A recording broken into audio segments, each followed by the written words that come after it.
नमस्कार साथियों, स्वागत है एक बार फिर से आप सभी का।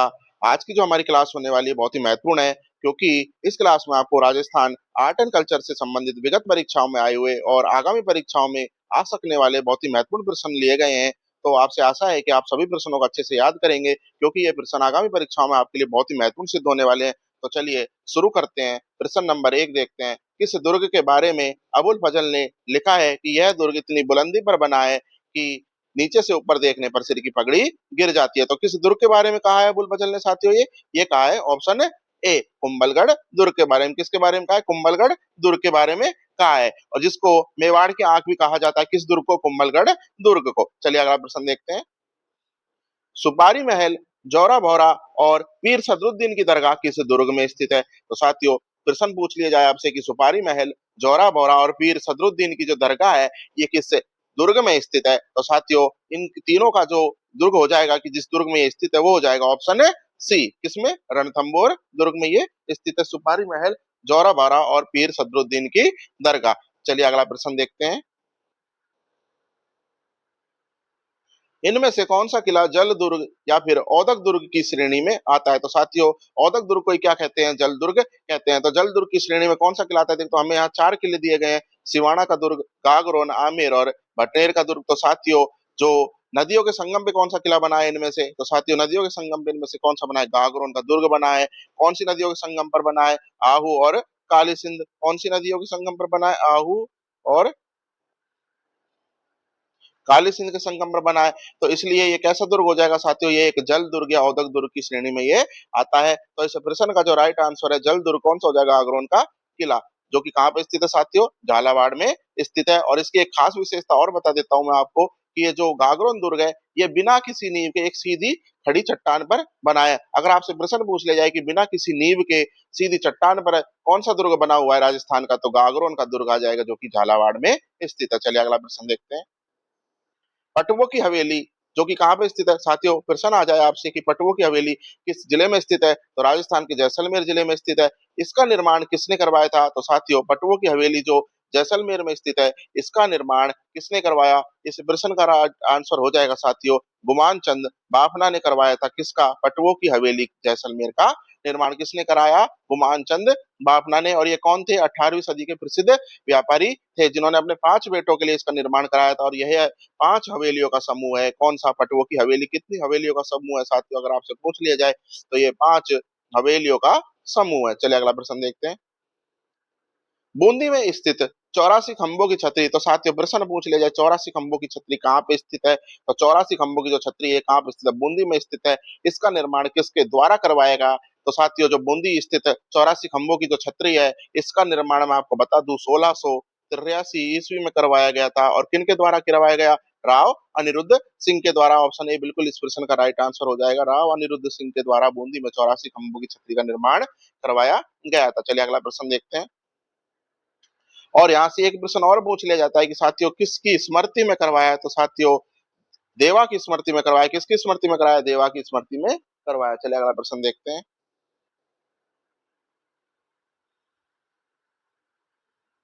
गौराधाय की छतरी राजस्थान के किस जिले में स्थित है? तो साथियों, जो गौराधाय की छतरी है, राजस्थान के किस जिले में स्थित है? ऑप्शन ए बिल्कुल सी हो जाएगा, जोधपुर जिले में स्थित है। और गौराधाय कौन थी? इन्होंने मारवाड़ के जो राजकुमार थे अजीत सिंह, इनको औरंगजेब से बचाया था, इसलिए इनको मारवाड़ की पन्ना धायक भी कहा जाता है। चलिए अगला प्रश्न देखते हैं। असंगत युग्म छांटने साथियों, हमें यहाँ पे दुर्ग दिए गए हैं और उनके उपनाम दिए गए हैं। तो उनमें से असंगत युग्म हमको यहाँ पे छांटना है। तो साथियों, मेहरानगढ़ दुर्ग मयूरध्वजगढ़ के नाम से जाना जाता है। बिल्कुल सही है साथियों, ऑप्शन ए बिल्कुल सही हो जाएगा, ये असंगत नहीं हो सकता। भटनेर उत्तरी सीमा का प्रहरी, बिल्कुल सही है, भटनेर दुर्ग उत्तरी सीमा का प्रहरी कहा जाता है। तारागढ़ अजमेर में स्थित दुर्ग को गठबीठली का दुर्ग कहा जाता है। बिल्कुल सही है साथियों। और नाहरगढ़ दुर्ग सुदर्शनगढ़ बारह, साथियों ये गलत हो जाएगा, क्योंकि जो नाहरगढ़ दुर्ग यानी जिसको सुदर्शनगढ़ के नाम से जाना जाता है, ये बारह में स्थित नहीं है। ये कहाँ पे स्थित है साथियों? ये जयपुर में स्थित है। तो इसका जो असंगत युग्म साथियों क्या हो जाएगा? ऑप्शन डी इस प्रश्न का राइट आंसर हो जाएगा। साथियों, सभी प्रश्न बहुत ही महत्वपूर्ण है। मैं आपसे आशा करता हूँ कि आप पूरे ही प्रश्नों को अच्छे से देख के इन सभी प्रश्नों को अच्छे से याद करेंगे, क्योंकि यहाँ से आपको निश्चित रूप से प्रश्न देखने को मिलेगा। चलिए अगला प्रश्न देखते हैं। आमिर महल में दीवान ए आम का निर्माण किसने करवाया था साथियों? तो जो आमिर महल है, इसमें दीवान ए आम का निर्माण किसने करवाया था? तो दीवान ए आम का निर्माण दीवाने आम का निर्माण आमेर महल में मिर्जा राजा जय सिंह ने करवाया था। ऑप्शन सी बिल्कुल सही हो जाएगा। किन्होंने करवाया? मिर्जा राजा जय सिंह ने। और दीवाने आम क्या होता था? आम जनता के लिए दरबार को क्या कहते थे? दीवाने आम कहते थे। और ये इसका निर्माण मिर्जा राजा जय सिंह ने करवाया। चलिए अगला प्रश्न देखते हैं। जैसलमेर दुर्ग में प्रथम साका किसके आक्रमण के समय हुआ था? तो साथियों जो जैसलमेर दुर्ग में प्रथम साका था, ये किसके आक्रमण के समय हुआ था? तो साथियों जो प्रथम साका हुआ था जैसलमेर में, ये अलाउद्दीन खिलजी के आक्रमण के समय हुआ था। कब हुआ था? कब हुआ था? किसके आक्रमण के समय हुआ था? अलाउद्दीन खिलजी के आक्रमण के समय हुआ था। चलिए अगला प्रश्न देखते हैं। वह किला जिसकी आजादी और अस्मिता की सुरक्षा के लिए वहां के ठाकुरों ने गोला बारूद खत्म होने पर दुश्मनों पर चांदी के गोले दागे थे। तो साथियों ये भी बहुत ही महत्वपूर्ण प्रश्न हो जाएगा। तो चांदी के गोले दागने वाला ऐसा कौन सा जो जहां से चांदी के गोले दागे गए थे, वो हो जाएगा चूरू का किला। ऑप्शन ए बिल्कुल सही हो जाएगा। कौन सा हो जाएगा? चूरू का किला। मैं आपको इस घटना के बारे में थोड़ा सा बता देता हूँ। 1814 ईस्वी में, कब? 1814 ईस्वी में बीकानेर की जो सेना के आक्रमण के समय, किसकी? बीकानेर की सेना के आक्रमण के समय वहां के जो चूरू के जो ठाकुर थे, कौन थे साथियों? चूरू के जो ठाकुर थे शिव सिंह थे। कौन थे चूरू के? शिव शिव सिंह थे। उनके पास जब गोला बारूद खत्म हो गया तो उन्होंने किसके चांदी के गोले दागे थे। तो चूरू के किले के उस समय शासक कौन थे? शिव सिंह थे। और बीकानेर की सेना ने आक्रमण किया था। कब किया था? 1814 ईस्वी में। चलिए अगला प्रश्न देखते हैं। राजस्थान का वह दुर्ग जिसमें एक जैसे 9 महल स्थित है। साथियों बहुत ही महत्वपूर्ण प्रश्न हो जाएगा, क्योंकि एक जैसे 9 महल उस दुर्ग में स्थित है। तो साथियों इस प्रश्न का जो राइट आंसर हो जाएगा वो हो जाएगा ऑप्शन ए, नाहरगढ़ दुर्ग, जिसमें एक जैसे 9 महल स्थित है। और नाहरगढ़ दुर्ग के जो निर्माता हैं, जयपुर के शासक सवाई माधो सिंह थे। इन्होंने अपनी माधो सिंह की जो अपनी 9 रानियों के लिए, माधो सिंह द्वितीय ने अपनी 9 पासवान रानियों के लिए विक्टोरिया शैली में एक समान 9 महलों का निर्माण नाहरगढ़ में करवाया था। तो निर्माणकर्ता पूछ लिया जाए तो कौन हो जाएगा? सवाई माधो सिंह द्वितीय हो जाएगा। और अपनी 9 पासवान रानियों के लिए निर्माण करवाया था। चलिए अगला प्रश्न देखते हैं। काकनवाड़ी का किला जहां औरंगजेब ने अपने भाई दारा सिक्को को कैद किया था, वो कहाँ पे स्थित है? तो साथियों काकनवाड़ी का किला बहुत ही अच्छा प्रश्न है, बार बार परीक्षा में पूछा जा चुका है। तो ये सरिस्का में स्थित है, जो कि अलवर जिले में है। कहाँ पे? सरिस्का अलवर में ये स्थित है। चलिए अगला प्रश्न देखते हैं। कुंभलगढ़ दुर्ग के प्रमुख वास्तुकार कौन थे? तो साथियों कुंभलगढ़ दुर्ग के वास्तुकार पूछे हमसे, तो अगर कुंभलगढ़ दुर्ग के वास्तुकार पूछ ले तो हमको उत्तर में क्या करके आना है? विद्याधर भट्टाचार्य, लालचंद उस्ता, मंडन या जैता, क्या करके आना है? तो साथियों कुंभलगढ़ दुर्ग के जो वास्तुकार या शिल्पी हो जाएंगे, तो ये गुजरात निवासी मंडन थे। कहाँ के निवासी थे? गुजरात के। और कौन थे? ऑप्शन सी मंडन इस प्रश्न का राइट आंसर हो जाएगा। चलिए अगला प्रश्न देखते हैं। हवा महल का निर्माण सवाई प्रताप सिंह ने किस वर्ष करवाया था? तो साथियों जो हवा महल है, इसका निर्माण सवाई प्रताप सिंह ने कब करवाया? तो साथियों हवा महल का निर्माण सवाई प्रताप सिंह ने 1799 ईस्वी में कराया। बहुत ही महत्वपूर्ण प्रश्न हो जाएगा। कब करवाया? 1799 ईस्वी में कराया। और आपसे पूछ लिया जाए कि हवा महल के वास्तुकार कौन थे? तो साथियों हवा महल का अगर वास्तुकार पूछ लिया जाए तो हवा महल के वास्तुकार हो जाएंगे लालचंद उस्ता थे। कौन हो जाएंगे? लालचंद उस्ता। और कब करवाया? 1799 ईस्वी में। चलिए अगला प्रश्न देखते हैं। जूनागढ़ बीकानेर का निर्माण जूनागढ़ बीकानेर का निर्माण किसके द्वारा करवाया गया? तो साथियों जूनागढ़ दुर्ग जो कि बीकानेर में स्थित है, और इसका निर्माण किसके द्वारा करवाया गया? तो साथियों इसका जो निर्माण है वो महाराजा राय सिंह के द्वारा करवाया गया। किनके द्वारा? महाराजा राय सिंह। तो ऑप्शन भी बिल्कुल सही हो जाएगा। और वहीं बात करें कि जो बीकानेर, जो जूनागढ़ का जो दुर्ग है जो बीकानेर में स्थित है, इसको किस नाम से, अन्य नाम से जाना जाता है? तो इसको साथियों जमीन का जेवर की संज्ञा भी दी गई है। किसकी? जमीन का जेवर की इसको संज्ञा दी गई है। चलिए अगला प्रश्न देखते हैं। बनी ठनी चित्रकारी का संबंध किस शैली से है और इसके चित्रकार कौन हो जाएंगे? तो साथियों अब चित्रकला और हस्तकला से संबंधित हम कुछ प्रश्न देखेंगे। तो साथियों बनी ठनी का संबंध किस शैली से है? तो साथियों बनी ठनी आपको पता होना चाहिए, ये किशनगढ़ शैली से संबंधित है। और इसका जो चित्रकार थे साथियों, तो कौन हो जाएंगे? निहाल चंद हो जाएंगे। और उस समय शासक कौन थे साथियों? सावंत सिंह थे, जिनको नागरीदास की उपाधि दी जाती है। तो बनी ठनी का संबंध किससे है? किशनगढ़ शैली से है। और इसके चित्रकार कौन हो जाएंगे? निहाल चंद हो जाएंगे। चलिए अगला प्रश्न देखते हैं।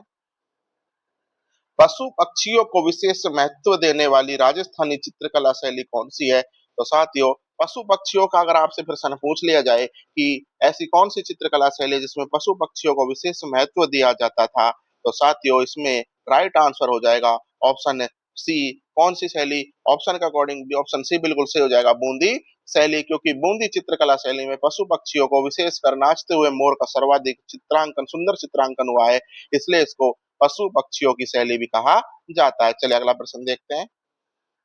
उस्ता कला, साथियों उस्ता कला क्या होती है? ऊंट की खाल पर स्वर्ण मीनाकारी होती है। ऊंट की जो खाल होती है उस पर स्वर्ण मीनाकारी की जाती है, तो उसका संबंध राजस्थान के किस जिले से है? तो साथियों आपको पता होना चाहिए कि उस्ता कला का जो संबंध है ये राजस्थान के बीकानेर जिले से है, तो ऑप्शन बी बिल्कुल सही हो जाएगा। उस्ता कला और राजस्थान के बीकानेर जिले से स्थित है, और ऊंट की खाल पर जो सोने की मीनाकारी, इसको उस्ता कला या फिर इसको एक अन्य नाम से भी जानते हैं।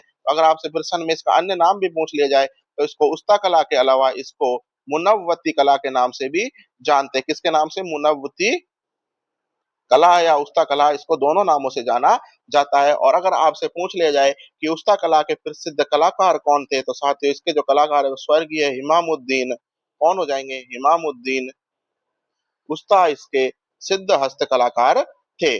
चलिए अगला प्रश्न देखते हैं। कांच पर सोने की सूक्ष्म चित्रांकन कला यानी कि थेवा कला, तो साथियों कांच पर सोने की जो सूक्ष्म चित्रांकन कला होती है इसको क्या कहते हैं? इसको थेवा कला के नाम से जानते हैं। के लिए कौन सा परिवार प्रसिद्ध है? तो साथियों इसके लिए ऑप्शन ए प्रतापगढ़ का सोनी परिवार बहुत ही प्रसिद्ध है, तो ऑप्शन ए बिल्कुल सही हो जाएगा। तो किस कांच पर करते हैं? तो साथियों ये हरे कांच पर सोने की बारीक चित्रांकन को क्या कहते हैं? थेवा कला कहते हैं। चलिए अगला प्रश्न देखते हैं। कृपाल सिंह शेखावत का संबंध राजस्थान की किस हस्तकला से है? तो साथियों कृपाल सिंह शेखावत का जो संबंध है राजस्थान की किस हस्तकला से है? बहुत ही महत्वपूर्ण, बहुत ही 100% परीक्षा में, सीईटी परीक्षा में तो आपको निश्चित रूप से देखने को मिल सकता है। तो कृपाल सिंह शेखावत का जो संबंध है ये राजस्थान की ऑप्शन सी ब्लू पॉटरी से इनका संबंध है। तो ब्लू पॉटरी के सिद्ध हस्त कलाकार कौन थे? कृपाल सिंह शेखावत थे।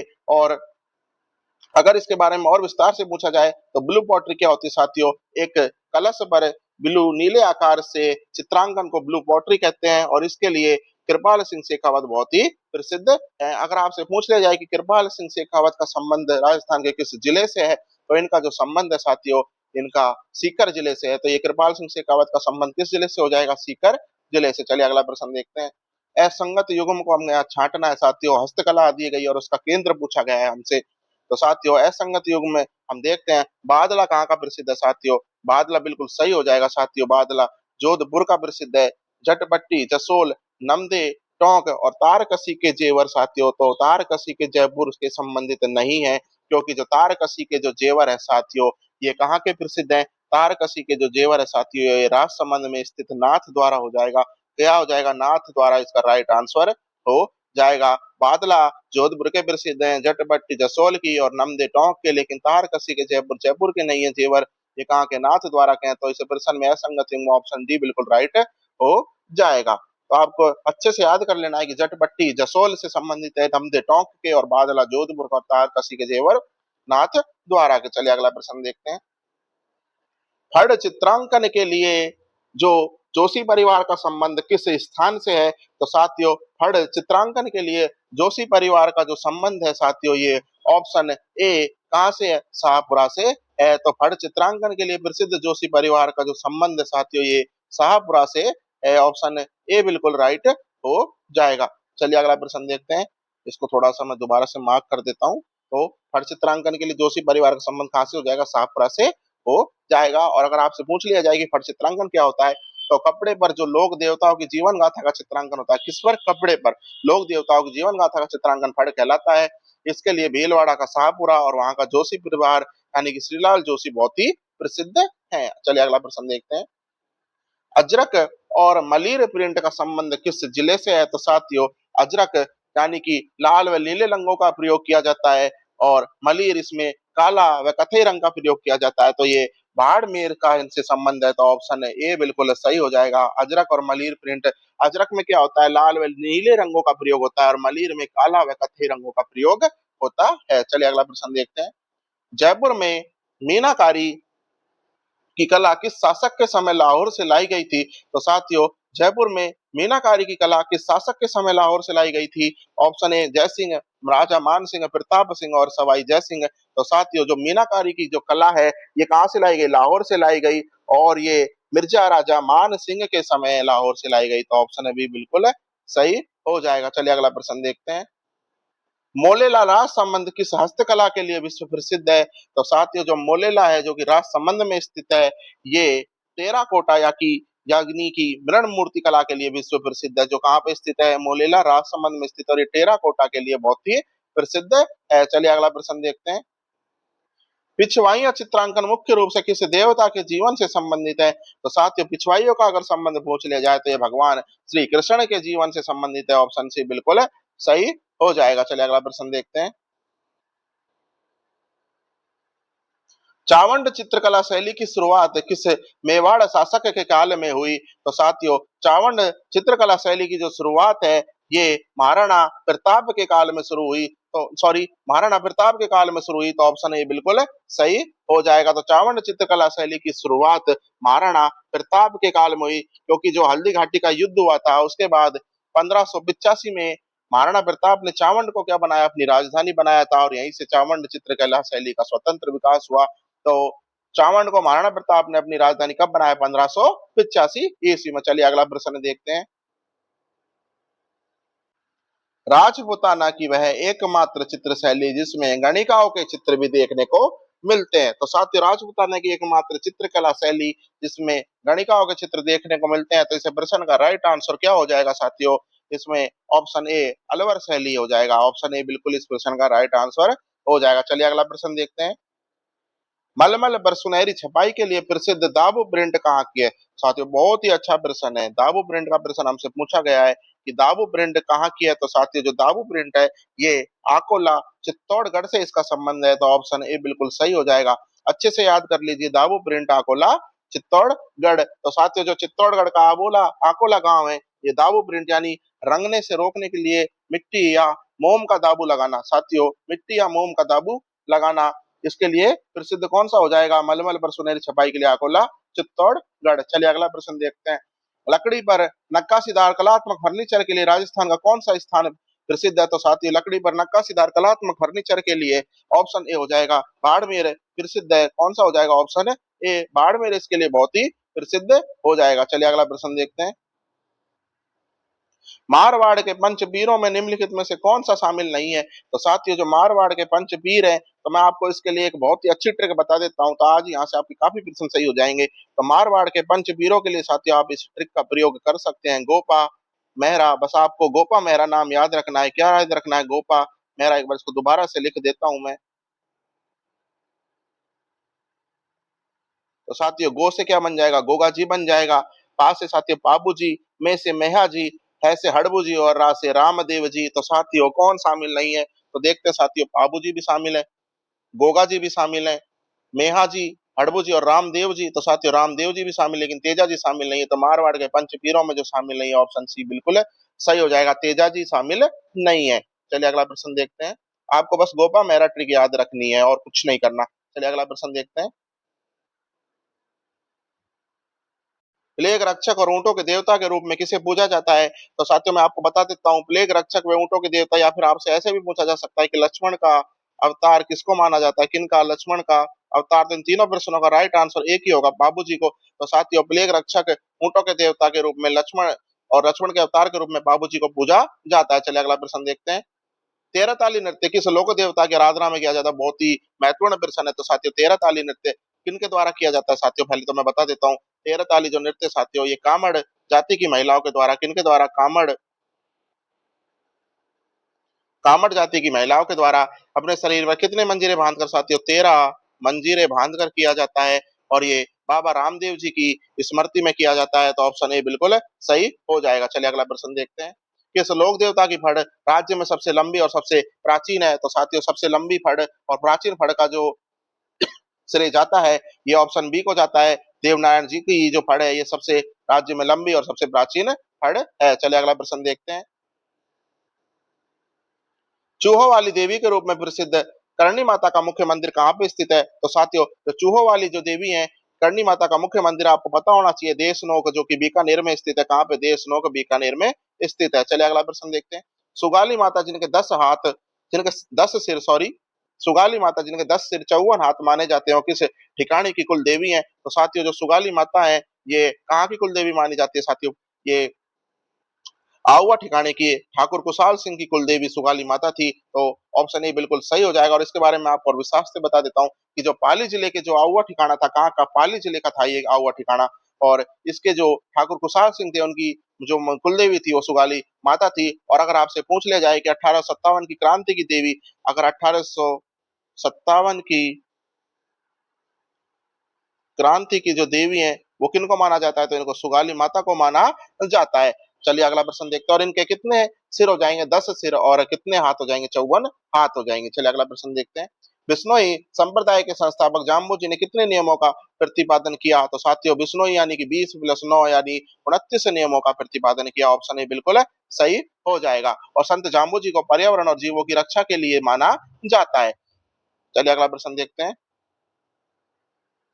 अग्नि नृत्य का संबंध किससे है? तो साथियों अग्नि नृत्य का अगर आपसे पूछ लिया जाए तो जसनाती संप्रदाय से इनका संबंध है। किसका? अग्नि नृत्य का। ऑप्शन ए बिल्कुल सही हो जाएगा। और ये कहाँ से संबंधित है? बीकानेर के कतरिया सर से संबंधित है। कौन सा? अग्नि नृत्य। और जसनाती संप्रदाय के द्वारा किया जाता है। किसके साथ? फतेह फतेह के घोष के साथ। चलिए अगला प्रश्न देखते हैं। राजस्थान का कबीर किस संत को कहा जाता है? तो साथियों जो राजस्थान का जो कबीर है, ये किनको कहा जाता है? संत दादू दयाल को राजस्थान का कबीर कहा जाता है।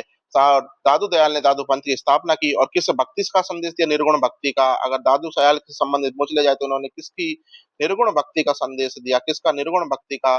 और इनके उपदेशों की सरलता के कारण इन्हें राजस्थान का कबीर कहा जाता है। चलिए अगला प्रश्न देखते हैं। राम स्नेही जो संप्रदाय इसके प्रधान पीठ मुख्य केंद्र कहाँ स्थित है? बहुत ही महत्वपूर्ण प्रश्न है, बार बार परीक्षा में पूछा जाता है। तो राम स्नेही संप्रदाय से संबंधित है, इनकी प्रधान पीठ कहाँ पे स्थित है? तो राम स्नेही संप्रदाय की जो प्रधान पीठ है ये भीलवाड़ा के शाहपुरा में स्थित है। कहाँ पे? भीलवाड़ा के शाहपुरा में ये स्थित है। और इसके जो संस्थापक हो जाएंगे साथियों, राम स्नेही संप्रदाय की जो ये शाहपुरा की शाखा है, इसके संत रामचरण जी हो जाएंगे। कौन हो जाएंगे? रामचरण जी हो जाएंगे। और इसी दिन होले के राम स्नेही संप्रदाय की प्रमुख ईंट कहाँ हो जाएगी साथियों? कौन सी हो जाएगी? शाहपुरा भीलवाड़ा हो जाएगी। और होली के अगले दिन यहाँ पे फूल डोल उत्सव आयोजित होता है। तो फूल डोल उत्सव का भी आपसे बहुत बार प्रश्न पूछा जा चुका है। फूल डोल उत्सव ये कहाँ पे? शाहपुरा भीलवाड़ा में आयोजित होता है होली के अगले दिन। चलिए अगला प्रश्न देखते हैं। लोक देवता तेजा जी का मुख्य तीर्थ स्थल पर्वत सर किस जिले में है? तो साथियों तेजा जी का जो मुख्य स्थल है, तीर्थ स्थल पर्वत सर, वो राजस्थान के नागौर जिले में स्थित है। ऑप्शन बी बिल्कुल सही हो जाएगा। तो तेजा जी का प्रमुख तीर्थ स्थल कौन सा हो जाएगा? ऑप्शन बी नागौर है इसका राइट आंसर हो जाएगा। तो तेजा जी का संबंध कहाँ से? नागौर से है। चलिए अगला प्रश्न देखते हैं। वह माता जिसका मंदिर जयपुर के चाकसू में स्थित है और वहां प्रतिवर्ष गधों का मेला भरता है। तो साथियों तो जयपुर में स्थित जहाँ पे चाकसू में जहाँ पे प्रतिवर्ष गधों का मेला भरता है, वो किस लोक देवी का वहां पे मंदिर है? तो शीतला देवी का मंदिर है। ऑप्शन ए बिल्कुल सही हो जाएगा। किसका मंदिर है? शीतला देवी का मंदिर है। चलिए अगला प्रश्न देखते हैं। खंडित प्रतिमा के रूप में किस देवी की पूजा की जाती है? तो साथियों खंडित प्रतिमा के रूप में भी ऑप्शन सी शीतला माता की ही पूजा की जाती है। चलिए अगला प्रश्न देखते हैं। संत माव जी के द्वारा स्थापित निष्कलंक संप्रदाय का मुख्य पीठ कहाँ स्थित है? तो निष्कलंक संप्रदाय का मुख्य पीठ कहाँ पे स्थित है? इसकी स्थापना किसने की? संत माव जी ने की। तो इसका जो प्रमुख पीठ है साथियों ये साबला में स्थित है, जो कि कहाँ पे है? डूंगरपुर में है। तो ऑप्शन ए बिल्कुल सही हो जाएगा। चलिए अगला प्रश्न देखते हैं। लटियाल भवानी का मंदिर राजस्थान में कहाँ पर स्थित है? तो साथियों लटियाल जो भवानी का मंदिर है राजस्थान के हल्द्वानी जिले में स्थित है। ऑप्शन ए बिल्कुल सही हो जाएगा। चलिए अगला प्रश्न देखते हैं। बिना किसी वाद्य यंत्र के, अब साथियों लोक वाद्य यंत्र के प्रश्न हम देख लेते हैं थोड़ा सा। संगीत और आभूषण के संबंध भी में भी आपको आगे प्रश्न मिलेंगे। और आशा है कि आप अभी भी वीडियो में बने होंगे। आप लास्ट तक वीडियो को देखें ताकि सारे प्रश्न आपको कंठस्थ हो जाएं और परीक्षा में आपको इसका बहुत ही लाभ मिलने वाला है। तो बिना किसी वाद्य यंत्र के किया जाने वाला गरासिया जनजाति का प्रमुख नृत्य कौन सा हो जाएगा साथियों? तो वाला नृत्य है। ये कैसा नृत्य है? बिना किसी वाद्य यंत्र के किया जाने वाला नृत्य है गरासिया जनजाति का। ऑप्शन सी बिल्कुल सही हो जाएगा। चलिए अगला प्रश्न देखते हैं। कच्ची घोड़ी नृत्य के समय कौन सा वाद्य यंत्र बजाया जाता है? बहुत ही महत्वपूर्ण प्रश्न हो जाएगा, क्योंकि आपसे प्रश्न में पूछ लिया जाता है अधिकतम कि कच्ची घोड़ी नृत्य का संबंध राजस्थान के किस क्षेत्र से है, तो आप वहां पे शेखावाटी क्षेत्र करके आ जाते हैं। लेकिन कच्ची घोड़ी नृत्य के समय वाद्य यंत्र का प्रश्न बहुत ही अच्छा है, तो किस वाद्य यंत्र का प्रयोग करते हैं कच्ची घोड़ी नृत्य के समय? ऑप्शन ए, किसका प्रयोग किया जाता है? झांझ का प्रयोग किया जाता है। चलिए अगला प्रश्न देखते हैं। भील जनजाति द्वारा किया जाने वाला गौरी नृत्य मुख्य रूप से किस भगवान को समर्पित है? तो साथियों, गौरी नृत्य का आपको पता होना चाहिए, ये भगवान शिव से संबंधित है और शिव भस्मासुर की कथा से संबंध भी इसका है। किसका? गौरी नृत्य का। ऑप्शन बी बिल्कुल सही हो जाएगा। और ये भील जनजाति का नृत्य है, कितने दिनों तक चलता है साथियों? ये भी बहुत ही महत्वपूर्ण है। ये 40 दिवस तक चलने वाला नृत्य है। कितने दिन तक? 40 दिवस तक चलने वाला नृत्य है। कौन सा? गौरी नृत्य है। और ये भगवान शिव और भस्मासुर की कथा से संबंधित है। चलिए अगला प्रश्न देखते हैं। चार बेत जो कि एक काव्य रूपी लोक नाट्य है, ये राजस्थान में कहाँ का प्रसिद्ध है? तो साथियों, चार बेत मैं आपको बता देता हूँ। मूल रूप से तो अफगानिस्तान का पठानी लोक नाट्य। कहाँ का? अफगानिस्तान का। लेकिन ये राजस्थान में कहाँ का प्रसिद्ध है? तो ये राजस्थान में, ऑप्शन है बी, टोंक जिले का प्रसिद्ध है। और ये इसमें क्या करते हैं साथियों? डफ को बजाते हुए इस लोक नृत्य को, लोक नाट्य को गाया जाता है। किसके साथ? डफ के साथ। और टोंक के जो नवाब थे फैजुल्ला खान के समय राजस्थान में बहुत ही लोकप्रिय हुआ था। चलिए अगला प्रश्न देखते हैं। कालबेलिया नृत्य को यूनेस्को की अमूर्त सांस्कृतिक सूची में किस वर्ष शामिल किया गया? बहुत ही अच्छा प्रश्न हो जाएगा, क्योंकि जो कालबेलिया नृत्य है ये राजस्थान की, सॉरी, यूनेस्को की अमूर्त सांस्कृतिक विरासत सूची में सम्मिलित है। तो इसको 2010 में यूनेस्को ने शामिल किया था। और इससे संबंधित, कालबेलिया नृत्य संबंधित कुछ अन्य तथ्य मैं आपको बता देता हूँ कि इस नृत्य की जो प्रसिद्ध नृत्यांगना है वो साथी कौन हो जाएंगी? गुलाबो हो जाएंगी। गुलाबो इस नृत्य की प्रसिद्ध नृत्यांगना है। और 2010 में इसको यूनेस्को की अमूर्त सांस्कृतिक विरासत सूची में शामिल किया गया। चलिए अगला प्रश्न देखते हैं। रावण हत्ता किस प्रकार का वाद्य यंत्र है साथियों? तो रावण हत्ता एक प्रकार का कैसा है? सुशीर, अवनद, घन या तत्व, तत् यानी तार वाला। तो साथियों, रावण हत्ता एक प्रकार का तत्व वाद्य यंत्र है। और तत्व वाद्य यंत्र यानी क्या होता है साथियों? ऐसा वाद्य यंत्र जिसमें तार हो, तो तत्व वाद्य यंत्र है कौन सा? रावण हत्ता। चलिए अगला प्रश्न देखते हैं। मांगणी या गायकों द्वारा प्रयुक्त प्रमुख वाद्य यंत्र में कामायचा में कितने तार होते हैं? तो साथियों, प्रश्न हमारा हो जाएगा कि कामायचा में कितने तार होते हैं, क्योंकि कामायचा किसके द्वारा प्रयोग में लिया जाता है? मांगणी या गायकों के द्वारा प्रयोग लिया जाने वाला वाद्य यंत्र है। तो कामायचा में मैं आपको बता देता हूँ कि इसमें कितने तार होते हैं। इसमें कुल 27 तार होते हैं। कामायचा वाद्य यंत्र में कितने होते हैं? 27 तार होते हैं। चलिए अगला प्रश्न देखते हैं। महिलाओं द्वारा मेमंद आभूषण शरीर के किस अंग पर पहना जाता है साथियों? बहुत ही अच्छा प्रश्न है। आजकल परीक्षाओं में आभूषणों से संबंधित बहुत ही अच्छे अच्छे प्रश्न पूछे जाते हैं। तो मेमंद का संबंध आपको पता होना चाहिए। तो साथियों, मेमंद से संबंधित एक लोकगीत भी प्रसिद्ध है, मारो मेमंद ल्यादोनी। तो जो मेमंद है साथियों, ये मस्तक पर पहने जाने वाला, यानी कि सिर पर पहने जाने वाला क्या है? ये आभूषण है। तो मेमंद जहां भी आ जाए आपको क्या करके आना? सिर पर या माथे पर या मस्तक पर पहने जाने वाला ये आभूषण है। चलिए अगला प्रश्न देखते हैं। चूप और रखन आभूषण कहाँ पे पहने जाते हैं? तो साथियों, चूप मैं आपको बता देता हूँ ये कहाँ पे पहना जाता है? दांत में पहना जाता है। तो चूप का संबंध कहाँ से हो जाएगा? दांतों का। तो ये क्या होता है चूप? दांतों में सोने की कील जड़वाना क्या होता है? चूप होता है। और रखन यानी दांतों पर सोने व चांदी की परत, दोनों के ही आभूषण। तो साथ ही चूप में सिर्फ सोने को और रखन में दांतों पर सोने व चांदी की परत के आभूषण। तो चूप और रखन दोनों का ही संबंध कहाँ से हो जाएगा? दांत से हो जाएगा। चलिए अगला प्रश्न देखते हैं। सुरलिया आभूषण कहाँ पहना जाता है साथियों? अब सुरलिया हमसे पूछा गया है। तो साथियों, सुरलिया एक सोने या चांदी का आभूषण होता है। इसको पीपल पत्रा के साथ पहना जाता है। और पीपल पत्रा आपको पता होना चाहिए कहाँ का है साथियों? आभूषण कान का है। तो सुरलिया भी कहाँ का हो जाएगा? कान का ही हो जाएगा। तो सुरलिया आभूषण कान में पहना जाता है। तो सुरलिया आ जाए तो कान, चूप आ जाए या रखन आ जाए तो क्या करके आना? दांत करके आना। और मेमंद आपसे पूछ लिया जाए तो मेमंद कहाँ का हो जाएगा? सिर का हो जाएगा। चलिए अगला प्रश्न देखते हैं। लांगुरिया गीत किस लोक देवी का मेले का मुख्य आकर्षण है? तो साथियों, लांगुरिया गीत जब भी आ जाए तो आपको फटाक से कैला देवी करके आना है, क्योंकि लांगुरिया जो गीत है ये लोक कैला देवी के मेले से का मुख्य आकर्षण है। और कैला देवी का जो ये मंदिर है साथियों, ये करौली में त्रिकुट पर्वत पर स्थित है। किस पर्वत पर स्थित है? त्रिकुट पर्वत पर स्थित है। और कैला देवी के भक्तों द्वारा मेलों में गाय जो गीत गाए जाते हैं उन्हें क्या कहा जाता है? लांगुरिया कहा जाता है। चलिए अगला प्रश्न देखते हैं। जोगी और कालबेलिया सपोरों का मुख्य वाद्य यंत्र कौन-सा है? तो साथियों जोगी और कालबेलिया सपेरों का जो मुख्य वाद्य यंत्र है साथियों ये हो जाएगा बीन, क्योंकि साँप मुख्य रूप से जो साँप को डांस करने लगे अट्रैक्ट करने के लिए पुंगी का बीन का प्रयोग किया जाता है। तो जोगी और कालबेलिया सपेरों का मुख्य वाद्य यंत्र आपने देखा होगा, सपेरे हाथ में बीन लिए डोलते हैं, घूमते हैं। तो साथियों ऑप्शन ए पुंगी इसका राइट आंसर हो जाएगा। चलिए अगला प्रश्न देखते हैं। बम नृत्य राजस्थान के किस क्षेत्र का प्रसिद्ध है? तो साथियों बम नृत्य का आपको पता होना चाहिए, बम नृत्य राजस्थान के मेवात क्षेत्र का प्रयुक्त है। और मेवात क्षेत्र में कौन कौन से आते हैं साथियों? अलवर व भरतपुर जिले आते हैं। तो बम नृत्य का संबंध राजस्थान के अलवर व भरतपुर से होता है। चलिए अगला देखते हैं।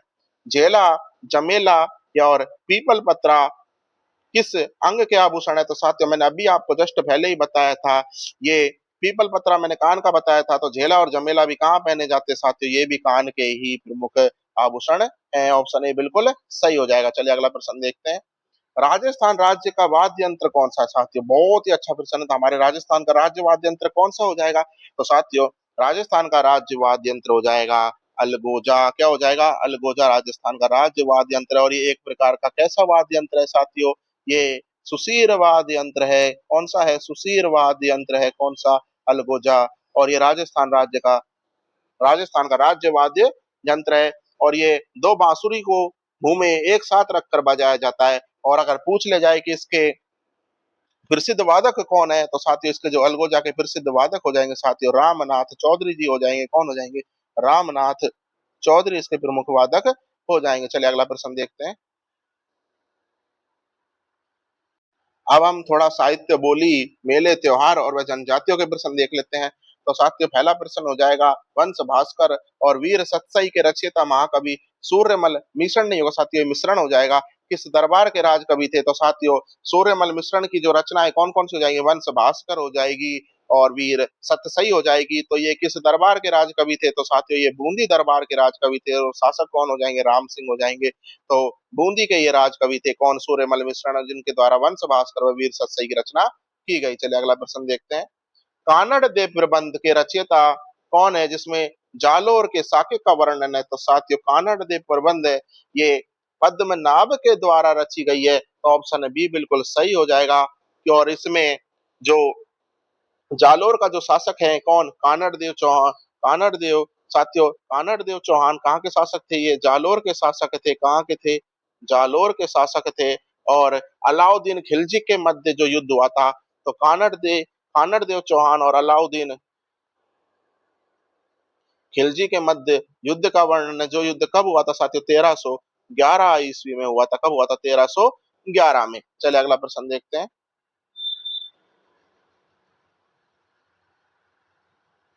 राजस्थानी भाषा का उद्गम किस अपभ्रंश से माना जाता है साथियों? तो राजस्थानी जो भाषा है इसका उद्गम है ये ऑप्शन ए शोरसेनी अपभ्रंश से माना जाता है। किससे माना जाता है? शोरसेनी अपभ्रंश से माना जाता है। चलिए अगला प्रश्न देखते हैं।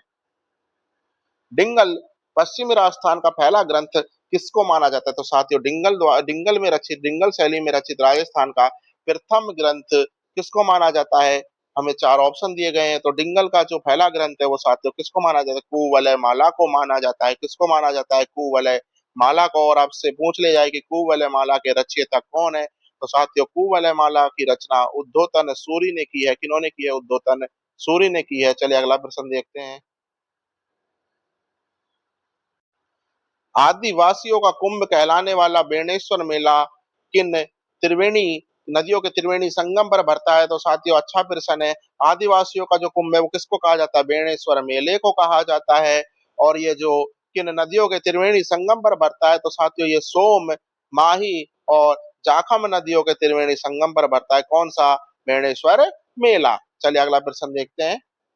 पुष्कर मेला जो कि अजमेर से संबंधित है, हिंदू पंचांग के अनुसार किस माह में आयोजित होता है? तो साथियों पुष्कर मेला राजस्थान का बहुत ही प्रमुख मेला है। और ये किस माह में आयोजित होता है? तो साथियों ये कार्तिक कार्तिक पूर्णिमा को आयोजित होता है। ऑप्शन बी बिल्कुल सही हो जाएगा। कार्तिक पूर्णिमा को ये आयोजित होता है। और इसी दिन एक मेला और आयोजित होता है राजस्थान में, तो वो हो जाएगा बीकानेर के कोलायत में कपिल मुनि का मेला भी इसी तिथि को कार्तिक पूर्णिमा को आयोजित होता है। चलिए अगला प्रश्न देखते हैं। शहरी या जनजाति का सबसे बड़ा मेला यानी कि सीताबाड़ी का मेला कहाँ पर लगता है? तो साथियों, सीताबाड़ी का मेला आपको पता है राजस्थान के किस जिले में आयोजित होता है? ऑप्शन ए केलवाड़ा तहसील बारा में आयोजित होता है। कहाँ पे होता है? केलवाड़ा तहसील बारा जिले में सीता सहरिया जनजाति का सबसे बड़ा मेला सीताबाड़ी का मेला लगता है। चलिए अगला प्रश्न देखते हैं। राजस्थान में छोटी तीज जिसको श्रावणी तीज भी कहते हैं कब मनाई जाती है? तो साथियों, जो श्रावणी तीज है ये श्रावण शुक्ल तृतीया को मनाई जाती है। किसको मनाई जाती है? श्रावण शुक्ल तृतीया। ऑप्शन सी बिल्कुल सही हो जाएगा। चलिए अगला प्रश्न देखते हैं। कजली तीज, कजली तीज को क्या कहते हैं साथियों? बड़ी तीज या सातुड़ी तीज की भी संज्ञा दी जाती है। ये कहाँ की प्रसिद्ध है? तो साथियों, कजली तीज, बड़ी तीज या सातुड़ी जो तीज है साथियों, ये बूंदी की प्रसिद्ध है। किसकी प्रसिद्ध है? बूंदी जिले की प्रसिद्ध है। ऑप्शन भी बिल्कुल सही हो जाएगा। चलिए अगला प्रश्न देखते हैं। डामोर जनजाति की मुख्य रूप से राजस्थान के किस क्षेत्र में निवास करती है? तो साथियों, डामोर जनजाति राजस्थान के मुख्य रूप से सीमलवाड़ा पंचायत समिति जो कि राजस्थान के डूंगरपुर जिले में स्थित है वहां पे निवास करती है। तो डामोर जाति का जनजाति का प्रश्न आपसे पूछ लिया जाए तो वहां पे सीमलवाड़ा डूंगरपुर आपको करके आना है। चलिए अगला प्रश्न देखते हैं। धारी संस्कार का प्रचलन किस जनजाति में है? तो साथियों, धारी संस्कार का जो प्रचलन है राजस्थान की किस जनजाति में है? तो धारी संस्कार राजस्थान की सहरिया जनजाति का प्रसिद्ध है। तो साथियों, धारी संस्कार सहरिया जनजाति से संबंधित हो जाएगा। चलिए अगला प्रश्न देखते हैं। बागड़ी बोली जिसे साथियों थोड़ा सा टाइपिंग एरर है, इसको भिल्लो नहीं या तो साथियों इसको भीलो की बोली कहते हैं। बागड़ी बोली यानी मैं इसको थोड़ा सा सही कर देता हूँ। भीलो की बोली मुख्य रूप से किस जिलों में बोली जाती है? तो साथियों, बागड़ क्षेत्र आपको पता होना चाहिए कौन सा? डूंगरपुर बांसवाड़ा। तो बागड़ी बोली भी डूंगरपुर बांसवाड़ा में ही बोली जाती है। ऑप्शन भी बिल्कुल सही हो जाएगा। कुछ डूंगरपुर व बांसवाड़ा। चलिए अगला प्रश्न देखते हैं। घुड़ला त्योहार किस क्षेत्र में उल्लास के साथ मनाया जाता है? तो साथियों, घुड़ला जो नृत्य है मारवाड़ जोधपुर में मनाया जाता है। ऑप्शन ए बिल्कुल सही हो जाएगा।